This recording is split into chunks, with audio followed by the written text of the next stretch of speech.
সিলেট থেকে প্রত্যাহার করা হয়েছে। দর্শক, এবার জাতীয় সংসদে ডিসি সারোয়ারের পক্ষে দাঁড়ালেন জামায়াতের এমপি।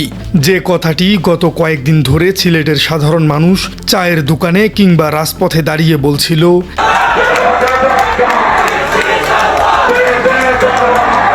যে ক্ষোভের আগুন জ্বলছিল দেশের প্রতিটি সচেতন নাগরিকের মনে, আজ সেই চরম সত্যটি অত্যন্ত সাহসিকতার সাথে উচ্চারিত হলো খোদ রাষ্ট্রের সর্বোচ্চ আইন কক্ষ জাতীয় সংসদে। সারোয়ার আলমের মতো সৎ, শিক্ষিত, সদারপি এই বাংলাদেশের একজন ক্লিন ইমেজের ডিসিকে সিলেট থেকে প্রত্যাহার করা হয়েছে। স্কুল ফিডিং প্রোগ্রাম থেকে এক সপ্তাহে ডিম, রুটি, কলা বাবদ প্রতি সপ্তাহে 17 কোটি টাকা লুটপাট করা হচ্ছে। সিলেটের মাজার সিন্ডিকেট আর লুটেরাদের বিরুদ্ধে একাই বুক চেতিয়ে লড়াই করা সদ্য সাবেক ডিসি সারোয়ার আলমের আকস্মিক বদলি নিয়ে এবার জাতীয় সংসদে রীতিমতো ঝড় তুলেছেন জামায়াতে ইসলামীর একজন দাপুটে সংসদ সদস্য।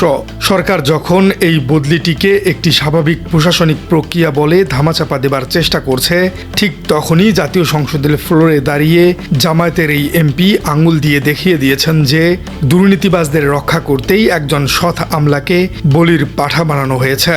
একই সাথে তিনি দেশের রন্ধ্রে রন্ধ্রে ঢুকে যাওয়া দুর্নীতির এমন এক ভয়ঙ্কর চিত্র তুলে ধরেছেন যা শুনলে যে কোনো সাধারণ নাগরিকের চোখ কপালে উঠতে বাধ্য।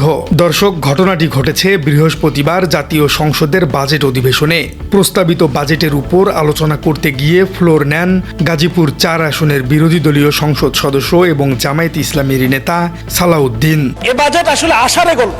বাজেট আমার জীবনের গল্প। প্রায় 3.25 লক্ষ কোটি টাকা ঋণ নির্ভর যে বাজেট পেশ করা হয়েছে, সে বাজেট শুনে, ঋণের কথা শুনে আমাদের বিরোধী দলের অনেক সংসদ সদস্য উষ্মা প্রকাশ। পুরো দেশ যখন ডিসি সারোয়ার আলমের বদলি নিয়ে ক্ষুব্ধ, তখন জনগণের সেই নারীর স্পন্দনটি তিনি জাতীয় সংসদে তুলে ধরেন। স্পিকারের দৃষ্টি আকর্ষণ করে তিনি অত্যন্ত স্পষ্ট এবং জোরালো ভাষায় বলেন, দুর্নীতিকে প্রমোট করার জন্যই সারোয়ার আলমের মতো একজন সৎ এবং ক্লিন ইমেজের ডিসিকে সিলেট থেকে প্রত্যাহার করা হয়েছে। একজন বিরোধী দলীয় এমপির মুখ থেকে খোদ জাতীয় সংসদে এমন বক্তব্য রাজনৈতিক এবং প্রশাসনিক দৃষ্টিকোণ থেকে অত্যন্ত তাৎপর্যপূর্ণ। সাধারণত সরকারি কর্মকর্তাদের বদলি নিয়ে সংসদে খুব একটা আলোচনা হয় না, কিন্তু সারোয়ার আলমের সততা এবং তার প্রতি হওয়া অবিচার যে একটি জাতীয় ইস্যুতে পরিণত হয়েছে, এমপি সালাউদ্দিনের এই বক্তব্য তারই একটি সবচেয়ে বড় প্রমাণ। তিনি মূলত রাষ্ট্রের নীতি নির্ধারকদের চোখে আঙ্গুল দিয়ে দেখিয়ে দিয়েছেন যে প্রশাসন যন্ত্র যখন সৎ কর্মকর্তাদের পুরস্কৃত করার বদলে দুর্নীতিবাজদের স্বার্থ রক্ষায় বেশি ব্যস্ত থাকে, তখন রাষ্ট্র আর ফাংশন করে না। দর্শক, ডিসি সারোয়ারের প্রসঙ্গ টেনেই এমপি সালাউদ্দিন দেশের সার্বিক দুর্নীতির এক ভয়াবহ এবং রুদ্ধশ্বাস চিত্র সংসদের সামনে তুলে ধরেছেন। তিনি বলেন, দুর্নীতি এখন কোনো লুকোচুরির বিষয় নেই, এটি এখন রীতিমতো প্রাতিষ্ঠানিক রূপ পেয়েছে। তার দেওয়া তথ্য অনুযায়ী দেশের সাধারণ এবং দরিদ্র শিশুদের পুষ্টি নিশ্চিত করার জন্য চালু করা স্কুল ফিডিং প্রোগ্রাম থেকে ভয়ঙ্কর লুটপাট চলছে। তিনি জানান, ডিম, রুটি ও কলা বিতরণের নামে প্রতি সপ্তাহে সেখান থেকে 17 কোটি টাকা লুটপাট করা হচ্ছে। এছাড়া সরকারের খাল খনন কর্মসূচিতে প্রতিদিন নতুন নতুন দুর্নীতির খবর আসছে। সবচেয়ে ভয়ঙ্কর যে বিষয়টি তিনি তুলে ধরেছেন তা হলো ঘুষের আধুনিকীকরণ। তিনি বলেছেন, দুর্নীতি এখন এমন এক নির্লজ্জ পর্যায়ে পৌঁছেছে, অসাধু কর্মকর্তা এখন আর লুকিয়ে ঘুষ নেন না, বরং টেবিলের উপর ক্যালকুলেটরে হিসেব করে 10 থেকে 15% পর্যন্ত ঘুষের কমিশন নিচ্ছেন। অর্থাৎ সরকারি যে কোনো প্রজেক্ট বা কাজের বিল পাশ করতে হলে ক্যালকুলেটর চেপে পার্সেন্টেজ বা ভাগ বসানো হচ্ছে।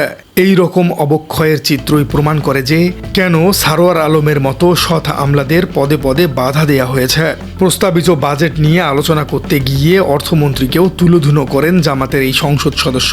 অর্থমন্ত্রী তার প্রস্তাবিত বাজেটকে জীবনের গল্প হিসেবে আখ্যায়িত করেছেন, কিন্তু এর কড়া সমালোচনা করে এমপি সালাউদ্দিন একে সরাসরি একটি আষাঢ়ের গল্প বা গাল গল্প বলে উড়িয়ে দিয়েছেন।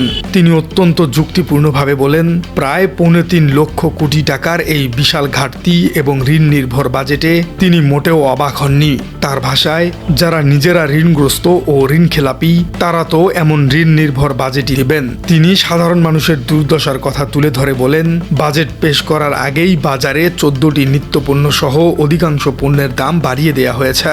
বিদ্যুৎ, জ্বালানি, তেল, এলপিজি গ্যাসের দাম অস্বাভাবিকভাবে বেড়েছে, যার প্রভাব পড়েছে পরিবহন ভাড়ায়। পরিবহন ভাড়া এখন ইতিহাসের সব রেকর্ডকে ছাড়িয়ে গেছে। এর উপর আবার নতুন বাজেটে এমএস রড, ইস্পাত, টিন এবং দৈনন্দিন ব্যবহারের সাবান ও শ্যাম্পুর কাঁচামালের উপর ভ্যাট ও কর বাড়ানো হয়েছে। এর ফলে সাধারণ মধ্যবিত্ত এবং নিম্নবিত্ত মানুষের জীবন যে আরও চরম সংকটের মুখে পড়বে তা তিনি অত্যন্ত সুচারুভাবে বিশ্লেষণ করেছেন। দর্শক, এমপি সালাউদ্দিনের এই বক্তব্যের পর একটি অত্যন্ত প্রাসঙ্গিক প্রশ্ন সামনে চলে আসে, আর তা হলো বাংলাদেশের সিভিল সার্ভিস বা প্রশাসন ক্যাডারের এই বদলির খেলাটি আসলে কিভাবে হয়। কাদের ইশারায় একজন ডিসিকে তার ভালো কাজের জন্য পুরস্কৃত করার বদলে রাতারাতি প্রত্যাহার করে নেওয়া হয়।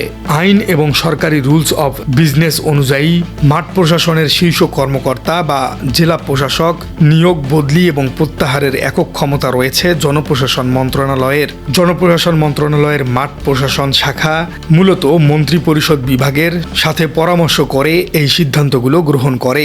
একজন ডিসি হলেন একটি জেলার সরকারের চোখ, কান এবং তার মুখ। তার প্রোটোকল এবং ক্ষমতা অনেক বিশাল। বাস্তবে মাঠ প্রশাসনে কোনো সৎ কর্মকর্তা যখন পোস্টিং পান তখন তিনি প্রথমেই ধাক্কা খান স্থানীয় মাফিয়া, রাজনৈতিক গডফাদার এবং অসাধু সিন্ডিকেটের সাথে। সিলেটে ডিসি সারোয়ার আলমের ক্ষেত্রে ঠিক এই ঘটনাটি ঘটেছিল। তিনি যখন মাজারের শত কোটি টাকার অবৈধ ফান্ডিং এবং পাথর খেকোদের সিন্ডিকেটে সরাসরি আঘাত হানলেন, তখন সেই সিন্ডিকেটগুলো তাদের অবৈধ পথ বন্ধ হওয়ায় চরম ক্ষুব্ধ হয়ে ওঠে। এই ধরনের মাফিয়া এবং প্রভাবশালী রাজনৈতিক নেতাদের হাত অনেক লম্বা হয়ে থাকে। তারা সরাসরি জনপ্রশাসন মন্ত্রণালয়ের শীর্ষ পর্যায়ে, এমনকি ক্ষেত্র বিশেষে সরকারের সর্বোচ্চ মহলে লবিং শুরু করেন। তারা নানা ধরনের মিথ্যা অজুহাত দাঁড় করান, যেমনটা সিলেটে করা হয়েছিল।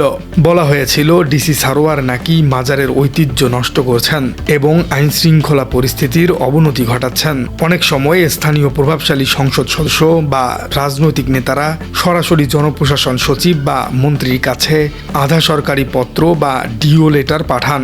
এসব চিঠিতে তারা নিজেদের পছন্দের কর্মকর্তাকে পোস্টিং দেওয়ার বা অপছন্দের সৎ কর্মকর্তাকে সরিয়ে দেওয়ার জন্য প্রচণ্ড রাজনৈতিক চাপ প্রয়োগ করেন। সরকার বা জনপ্রশাসন মন্ত্রণালয় অনেক সময়ই এই রাজনৈতিক চাপের কাছে অসহায় হয়ে পড়ে বা তাদের সাথে আপোষ করতে বাধ্য হয়। ডিসি সারোয়ারের প্রত্যাহারের পেছনে ঠিক এভাবেই কাজ করেছে এক অদৃশ্য রাজনৈতিক এবং সিন্ডিকেটের চাপ। মন্ত্রণালয় হয়তো কাগজে কলমে লিখেছে জনস্বার্থে বা প্রশাসনিক কারণে বদলি, কিন্তু ভেতরের সত্যটা হলো কালো টাকার জোর এবং রাজনৈতিক পেশিশক্তির কাছে রাষ্ট্রের প্রশাসন কাঠামোকে মাথা নত করতে বাধ্য করা হয়েছে।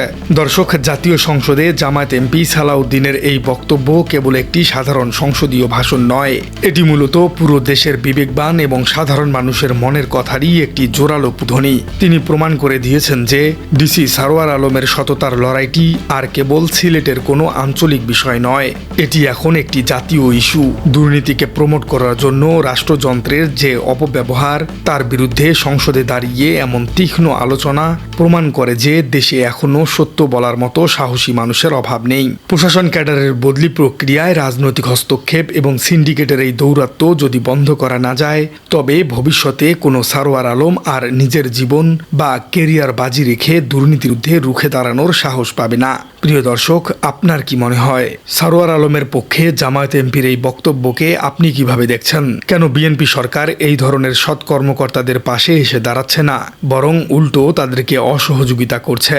কমেন্টে জানিয়ে দিন আপনার মূল্যবান মতামত। আর আমাদের চ্যানেলে নতুন হয়ে থাকলে চ্যানেলটি সাবস্ক্রাইব করার অনুরোধ রইল।